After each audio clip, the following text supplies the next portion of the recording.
as a lead-in to what we're going to talk about this afternoon regarding the Indie Grants program here and short films. I look at a lot of short films all over the country, and without gloating or trying to sound too ingratiating, the quality of the films, especially the film that you're going to see today called Isle of Palms, is just top shelf, world class in terms of production value, in terms of execution, in terms of just the overall quality. So any of you, if any of you are thinking of applying to this program, I strongly suggest that you take advantage of it, because you're not going to get to make a film like this anywhere else. You can name any festival in the country that you like, and I think that when you see the film that we're about to watch, I think you'll agree with it. To be able to make a film of that quality and have that as your calling card is just it's a humongous opportunity for you. And again, I'm gushing about these films, but when I saw them last week for the first time, I couldn't believe how beautiful they looked. Each of them. I saw 4 of them. And just the quality and the opportunity to develop a film in this way, a short film, with professional everything, professional people behind the cameras and on the set, professional gear, terrifically talented, qualified actors. Those are huge opportunities for you, and making a film like that and having that in your arsenal is going to open doors for you. So kicking off on that, we talked a little bit about all these different forms, and I'd like to talk a little bit about making of a short film, because I know that a number of you are planning to enter the competition for the South Carolina Indie Grant. Now, for I think it's Brad, I can't remember, 2 or 3 years that I've been on the panel. I'm not this year, but 2 years. I've read some scripts that were not that good. I've read some that are stellar, just like amazing, and I've read some really good work.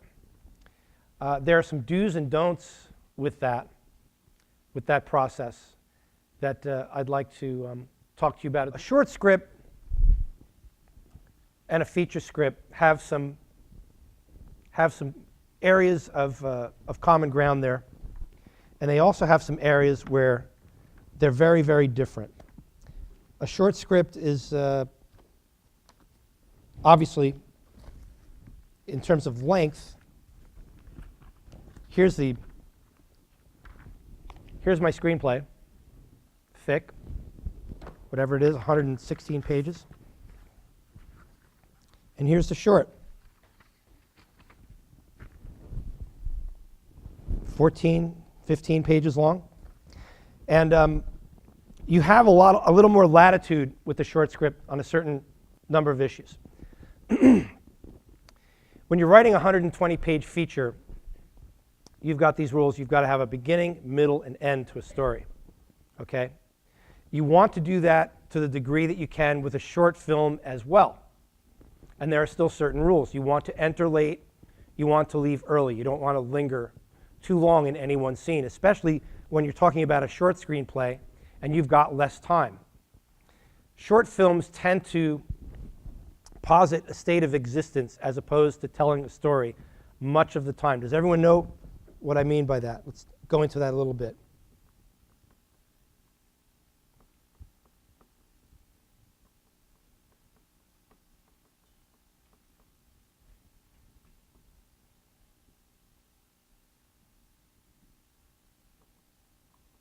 So the story I told you about, some of the stories that we talked about this morning, The Godfather, Midnight Run, these are narrative stories. They narrative movies. They have a beginning, a middle, and an end, and you have these huge character arcs. You won't have as many large character arcs in a short film because why? You've got less time.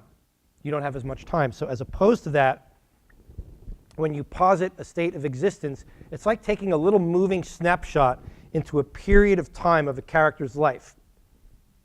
And this is how this person exists. But what a really good short film will do We'll take that little snapshot that posits a state of existence out of the life of this character or the group of characters, and it'll beg the question of, wow, well, where were they before this, and where are they going to go after this? So the story plays on in the mind of the audience after they leave. So if you can pull that off with a short film, that's a really good thing to be able to do. But again, the form is much shorter. So you want to be able, again, from word one, page one, especially with a short script, you've got to get right to it. You've got to get right into the meat and potatoes of whatever it is you're trying to tell us about. So you have less time to get in and out of there. What you want to do with a short film is right away you want to establish the universe that we're going to be looking at. You'll notice in a feature script you have time, you can foreshadow things. But things are happening much more rapidly in your short script. Okay? So you want to get right down to it. I think a good thing that we can do right now is take a look at a film called Isle of Palms, which is one of the top films of the South Carolina Indie Grants program the last couple of years. And I think that you'll find, and we'll talk about this after, what I'd like you to do is just have a watch with me at this, and we're going to discuss the film in detail afterwards and see what your feel is on how it went, maybe how it could be different, how it could be better, things you like, things you don't like. But these are the discussions that are important because as you enter this program, it's good to know what the final product looks like so you can know where to aim.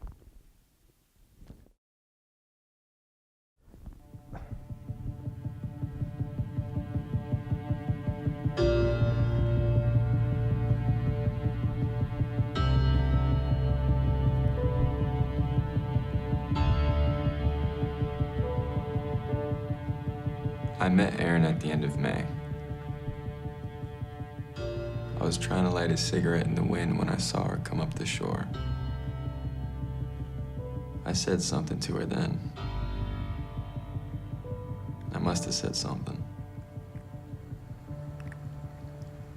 That would have been really cool. He comes out, he's like, wait a minute, I lost this thing 6 months ago, you know, and you guys.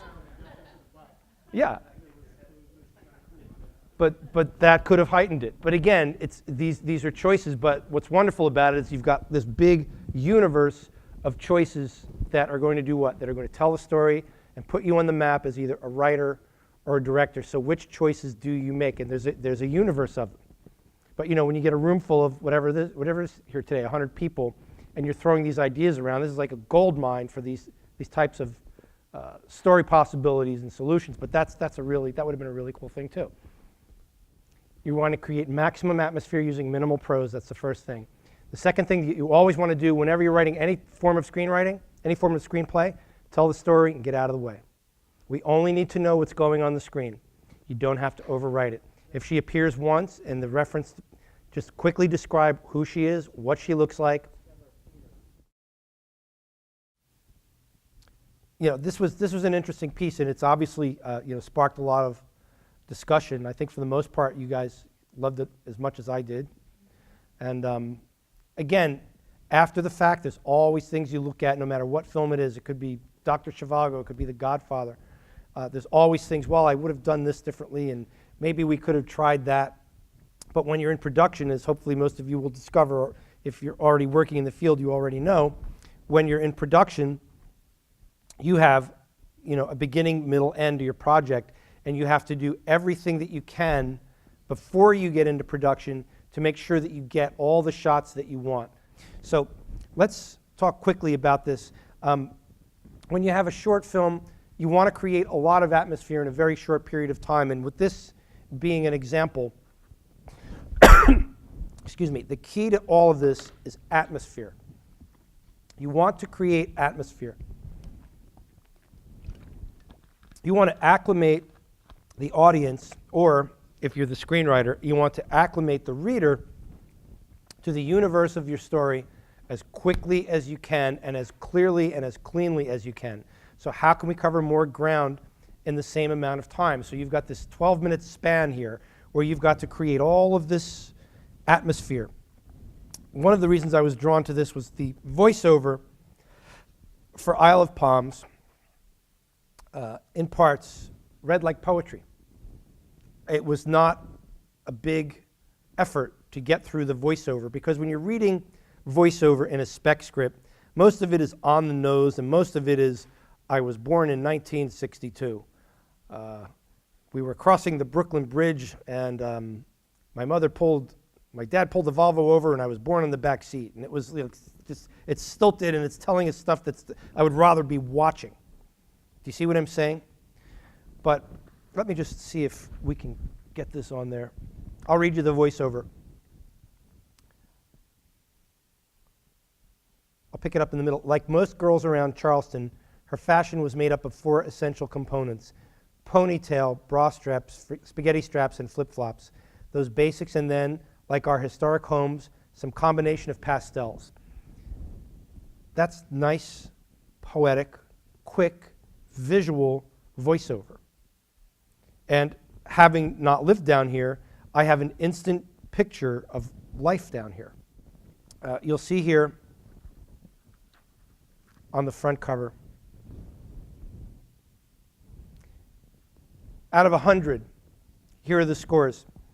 And they have to, each category has different score values. I gave 7 out of 10, excellent use of voiceover.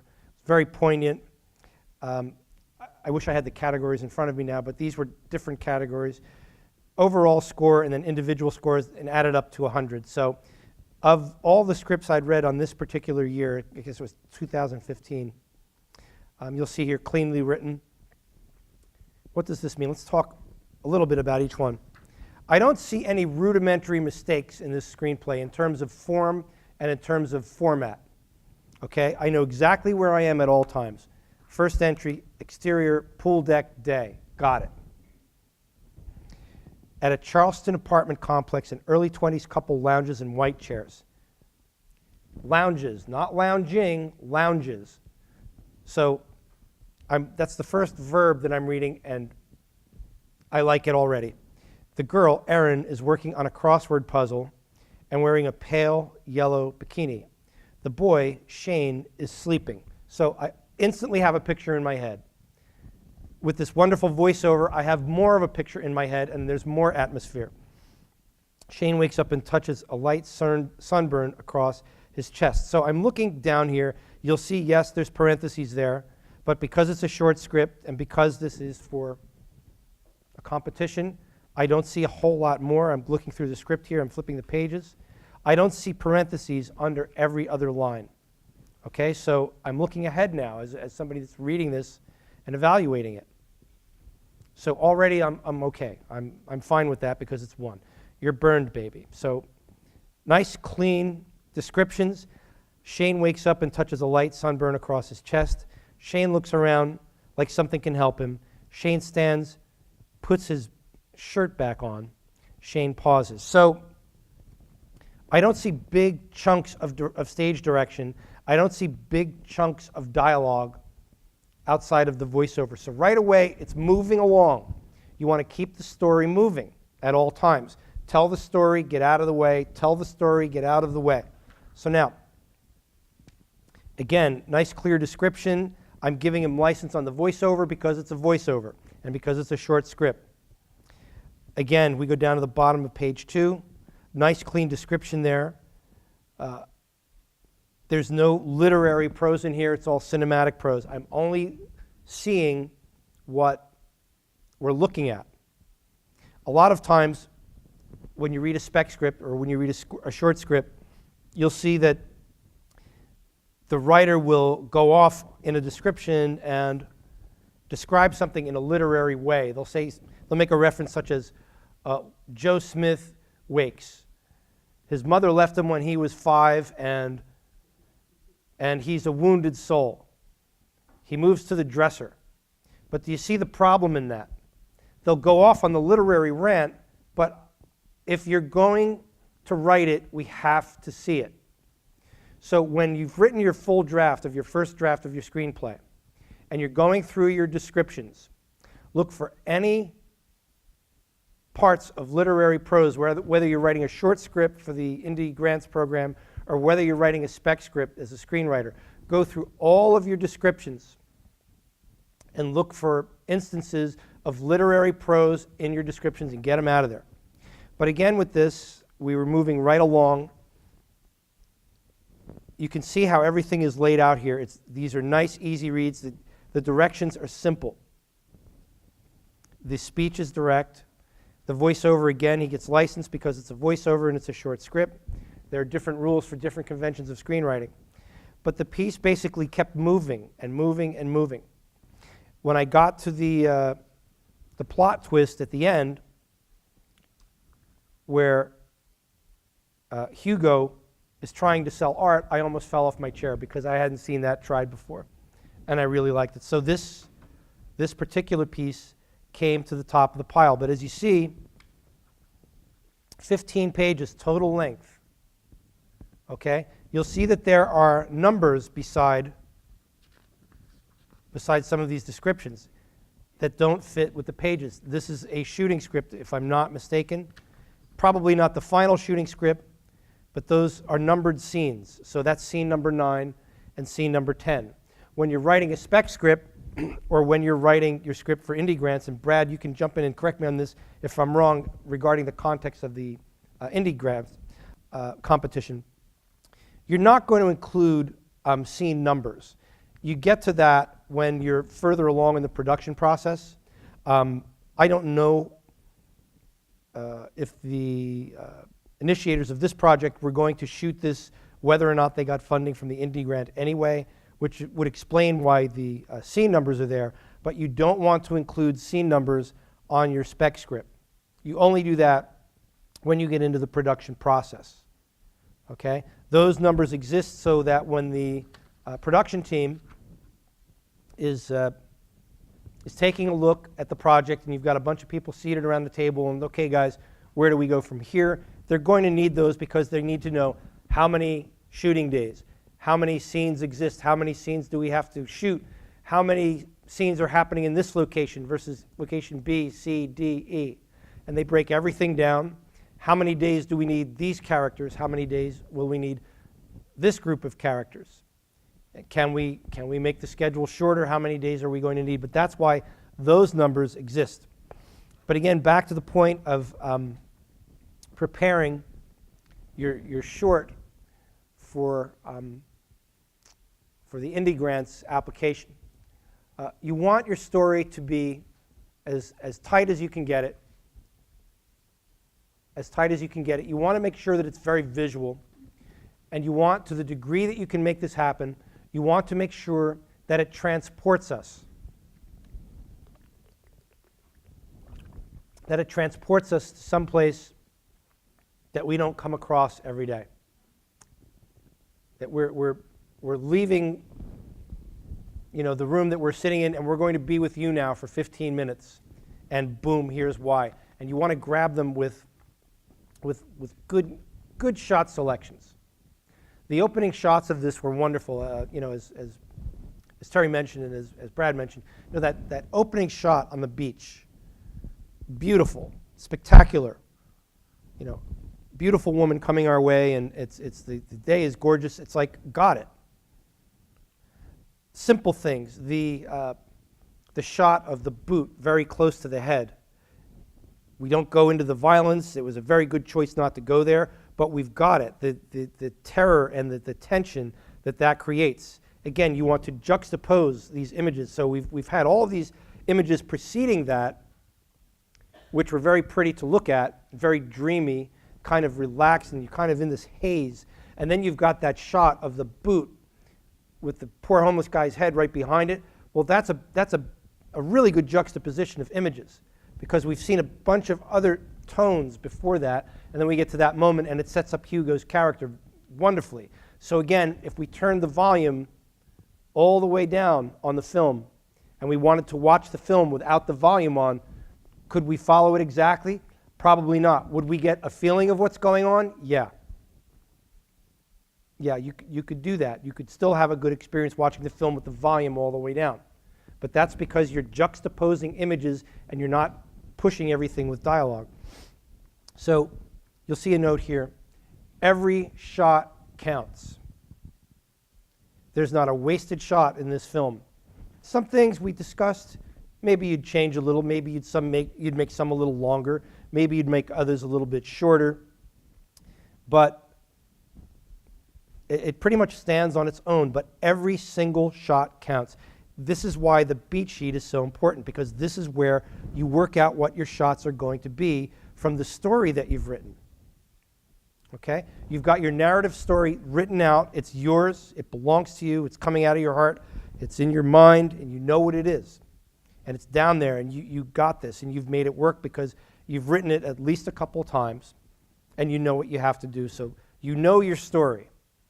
You know how it's going to end. You know what the main conflict is. You know how you're going to solve it. You know how you're going to create obstacles and negations.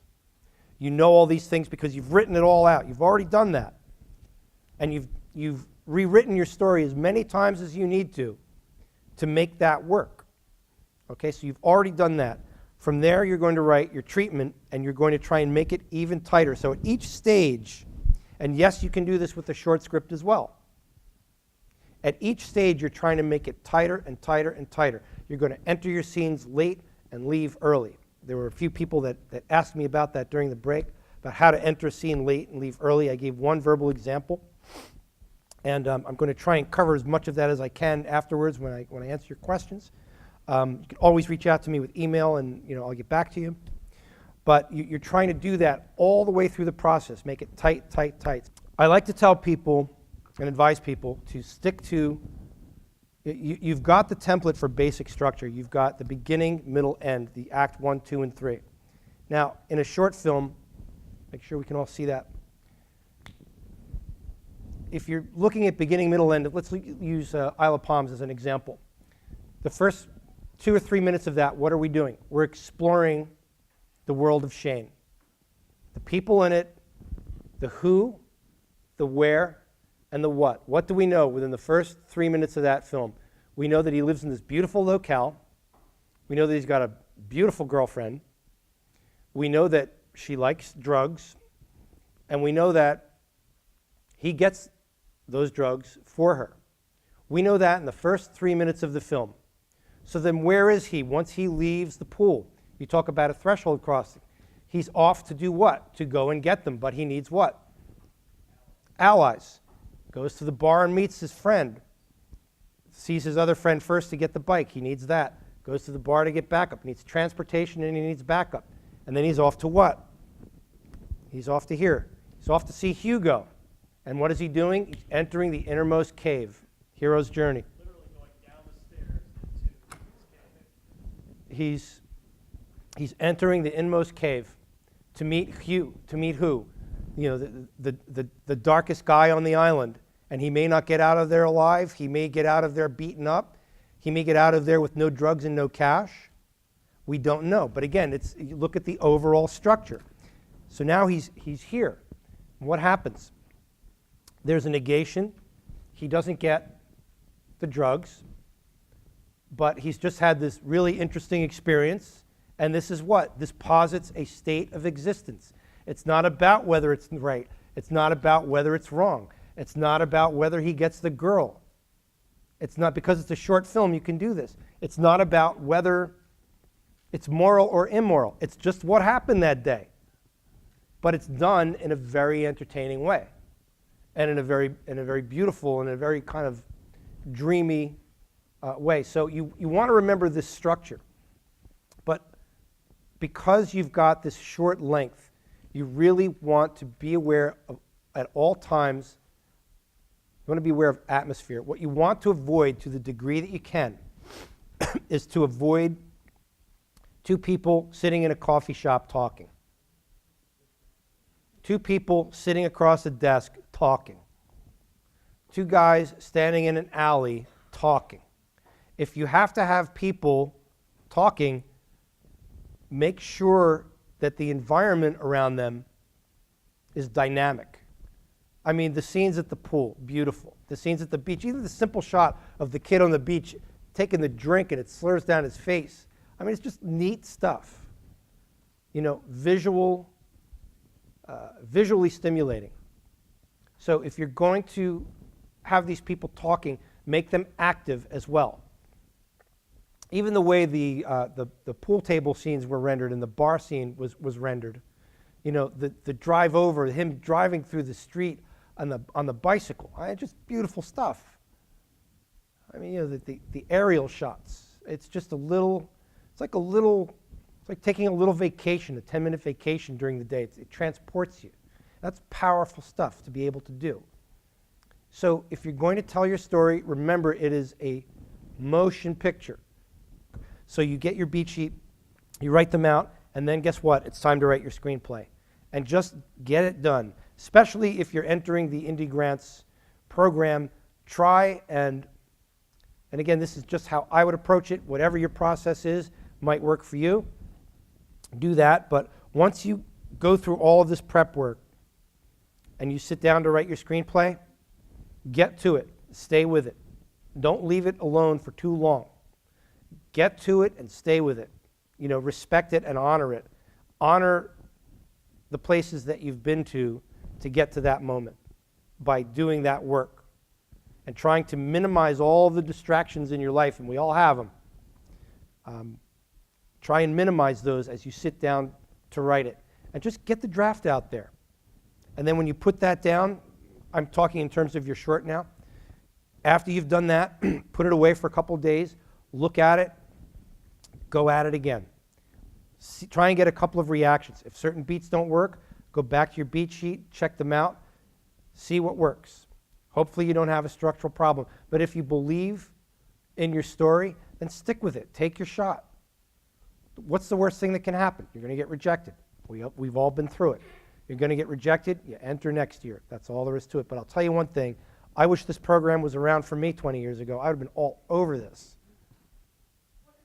With that in mind, you know, if you do the work, if you really do your homework, if you know, having sat on the panel and having been involved in this for a few years, and having shown you this script, you know, you're getting knowledge today on how to improve your chances.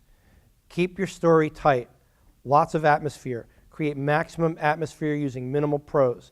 Do your character histories. You have to know what the character wants. And this